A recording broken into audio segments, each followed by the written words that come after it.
नमस्कार दोस्तों, स्वागत है आपका हमारे YouTube चैनल पे। मेरा नाम है दिव्या और मैं आज आपको बताने वाली हूँ कोशिका संरचना से संबंधित कुछ इम्पोर्टेंट फैक्ट।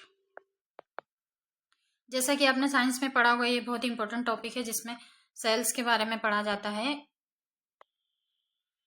और साथ ही आप चित्र के माध्यम से समझ पा रहे हैं कि कोशिका संरचना के बारे में हम पढ़ते हैं, जिसमें प्लांट सेल और एनिमल सेल के बारे में हम इसके डिवीजन के बारे में पढ़ेंगे। ठीक है, चलिए स्टार्ट करते हैं। देखिए, सबसे पहले हम किताब की भाषा में देख लेते हैं कि लुसेंट की जो बुक है स्पेशली आपके लिए धर्म ग्रंथ मानी जाती है, तो उसमें क्या लिखा है इसके अकॉर्डिंग हम इसको पहले पढ़ेंगे। सबसे फर्स्ट दिया है कोशिका संरचना। देख लेते हैं क्या कहता है किताब के अनुसार। एक मिनट दोस्तों, यदि आपने चैनल सब्सक्राइब नहीं किया तो प्लीज़ चैनल को सब्सक्राइब करें। वीडियो पसंद आता है तो इसको लाइक अवश्य करें, मुझे बड़ी मेहनत लगती है बनाने में। देखिए, सबसे फर्स्ट दिया है कोशिका संरचना, सेल स्ट्रक्चर। कोशिका का निर्माण विभिन्न घटकों से होता है जिन्हें कोशिकांग मतलब सेल ऑर्गेनेल कहा जाता है। प्रत्येक कोशिकांग एक विशिष्ट कार्य करता है। इन कोशिकांगों के कारण ही कोशिका एक जीवित संरचना है जो जीवन संबंधी सभी कार्य करने में सक्षम होती है। ठीक है, इतना समझ आया। फिर जीवों के सभी प्रकार की कोशिकाओं में एक ही प्रकार के कोशिकांग पाए जाते हैं। अध्ययन की सुगमता की दृष्टि से कोशिका को 3 भागों में विभक्त किया गया है: कोशिका झिल्ली, कोशिका द्रव्य और केंद्रक। मतलब जो कोशिका के बारे में हम जो पढ़ते हैं उसके 3 पॉइंट के अकॉर्डिंग हम इसके बारे में डिफरेंट निकालते हैं। एक होता है सेल मेम्ब्रेन, साइटोप्लाज्म और न्यूक्लियस। ये जो चित्र दिया है किताब के अकॉर्डिंग है, इसमें जंतु कोशिका का और एक प्लांट सेल का चित्र दिया है। तो आपको इस चित्र के अकॉर्डिंग ही आपको इसमें डिफरेंट निकालने होते हैं। चलिए देखते हैं। सबसे पहले देखते हैं हम प्लांट सेल के बारे में। इसके इंपॉर्टेंट पार्टिकल देख लीजिए। सबसे फर्स्ट है न्यूक्लियस, जो कि मध्य में पाया जाता है।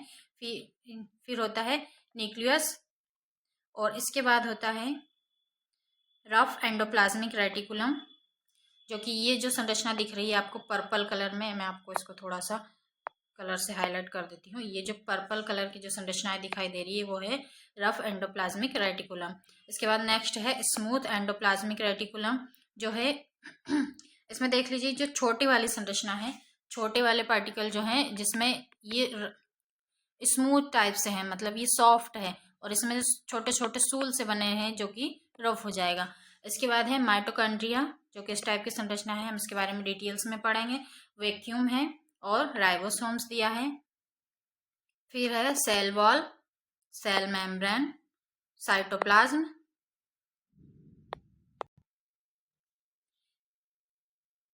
गाल्जी अपार्टमेंट और क्लोरोप्लास्ट। इसके बाद में हम देखते हैं साइटोकेटोन है और प्रॉक्सिसोम है, पेरोक्सिसोम सॉरी, है ना। तो चलिए देखते हैं। सबसे फर्स्ट इसमें दिया है प्लांट सेल के बारे में हम पढ़ते हैं। जो आपने चित्र में भी देखा है, इसमें भी और समझ लिए। न्यूक्लियस है, राइबोसोम्स है,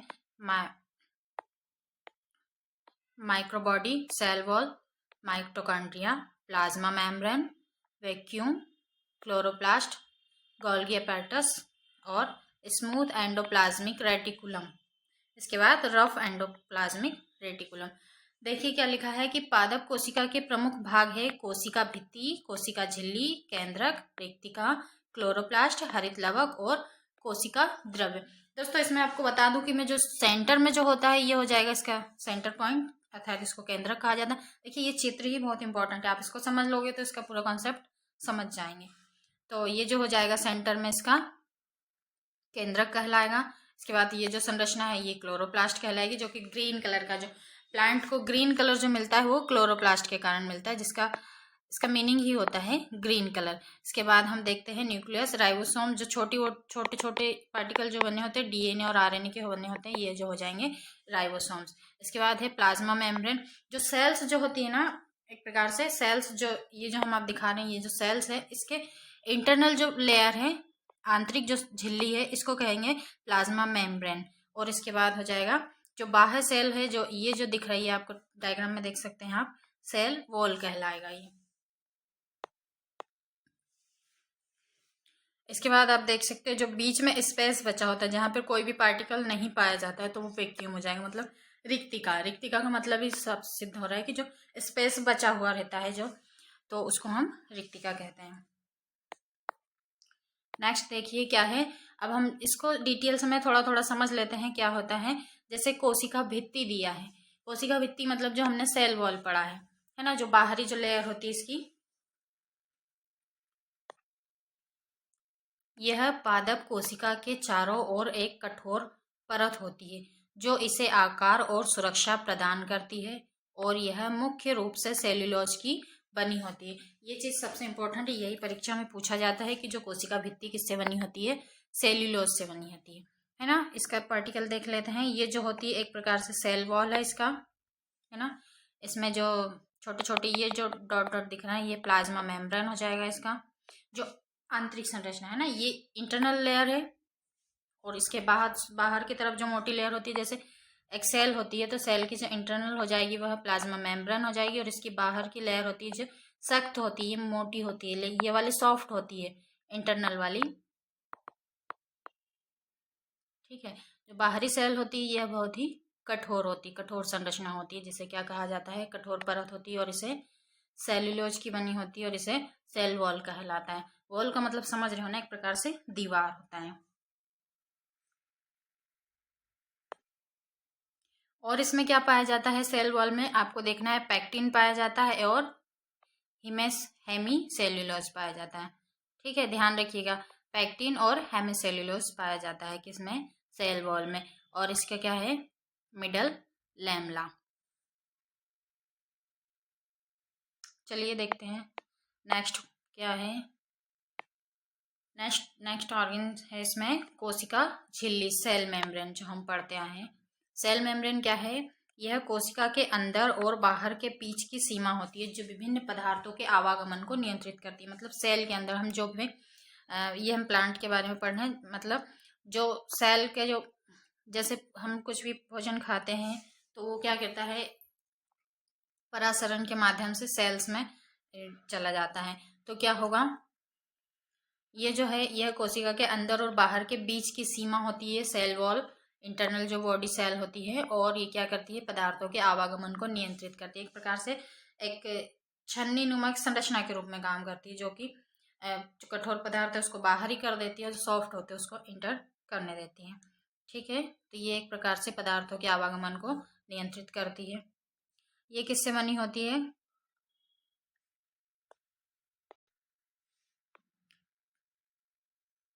ये होती है कोलेस्ट्रॉल से बनी होती है, और मेम्ब्रेन प्रोटीन से बनी होती है। इसमें क्या क्या पार्टिकल पाए जाते हैं, कोलेस्ट्रॉल और मेम्ब्रेन प्रोटीन। ठीक है, इसके बाद फास्फोलिपिड पाया जाता है। ये जो फास्फोलिपिड से ही बना होता है, जो सेल मेम्ब्रेन होती है, छोटे छोटे पार्टिकल के रूप में, जैसे आप देख रहे हैं ये बहुत छोटा पार्टिकल है, और इसी का ये बड़ा जूम करके दिखाया गया है। तो ये किससे बन रहा होता है, हाइड्रोफिलिक हेड और हाइड्रोफोबिक टैल। जो इसका है ये हाइड्रोफोबिक टैल हो जाएगा, और हाइड्रोफिलिक हेड। तो इन चीज़ों से ये मिलकर बनी होती है सेल मेम्ब्रेन।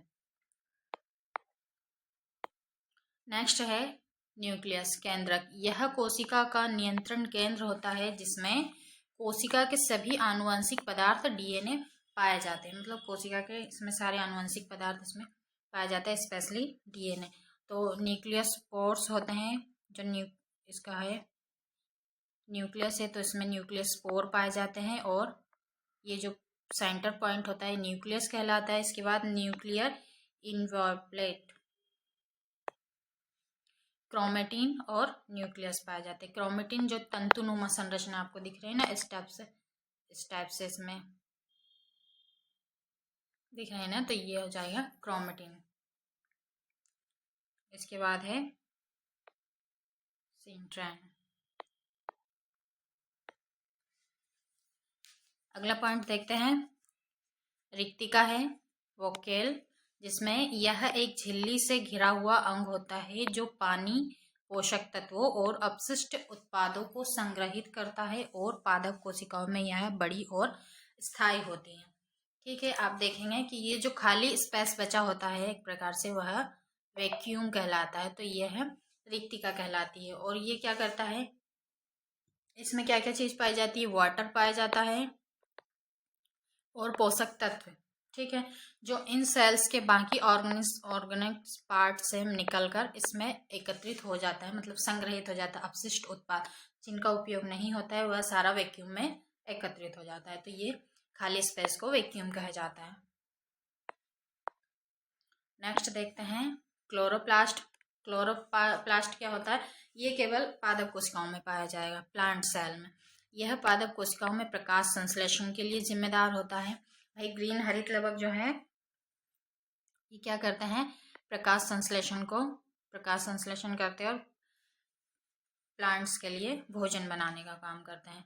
जिसमें क्लोरोफिल नामक एक हरा वर्णक होता है जो सूर्य की ऊर्जा को रासायनिक ऊर्जा में परिवर्तित कर देता है। आपको ध्यान रखना है कि जो क्लोरोप्लास्ट है वो ग्रीन कलर का होता है। यह क्या करता है, सूर्य से आने वाली रासायनिक, मतलब सूर्य से मिलने वाली ऊर्जा को रासायनिक एनर्जी में, केमिकल एनर्जी में कन्वर्ट कर देता है।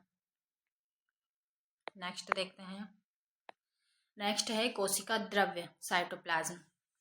कोशिका द्रव्य जैसे केंद्रक होता है एक प्रकार से, आप देखिए इसमें ये जो केंद्रक है इसके चारों ओर जो द्रव भरा होता है, वैक्यूम वाला नहीं, क्लोरोप्लास्ट के जो साइटोप्लाज्म जो होता है ये एक अलग प्रकार से द्रव्य होता है जो पोषक तत्व के रूप में होता है, जो पूरी सेल्स को एनर्जी प्रदान करता है। यह केंद्रक और कोशिका झिल्ली के बीच का तरल पदार्थ होता है जिसमें विभिन्न कोशिकांग होते हैं। जिसमें देखते हैं क्या क्या होता है, तरल जो लिक्विड फॉर्म में होता है तो इसमें क्या होता है, साइटोप्लाज्म पाया जाता है, फिर है माइटोकॉन्ड्रिया भी इसी में पाया जाता है, न्यूक्लियस इसके चारों ओर होता है, न्यूक्लियस ये चारों ओर का एरिया भी न्यूक्लियस बड़ा होता है ना, छोटा नहीं होता, और लाइसोसोम भी इसमें पाए जाते हैं। ये छोटे छोटे पार्टिकल के रूप में है सेल्स में, तो ये लाइसोसोम कहलाएंगे। ठीक है, समझ गए। जो द्रव भरा होता है, द्रव जो भरा होता है इसी को क्या कहते हैं, साइटोप्लाज्म। नेक्स्ट देखते हैं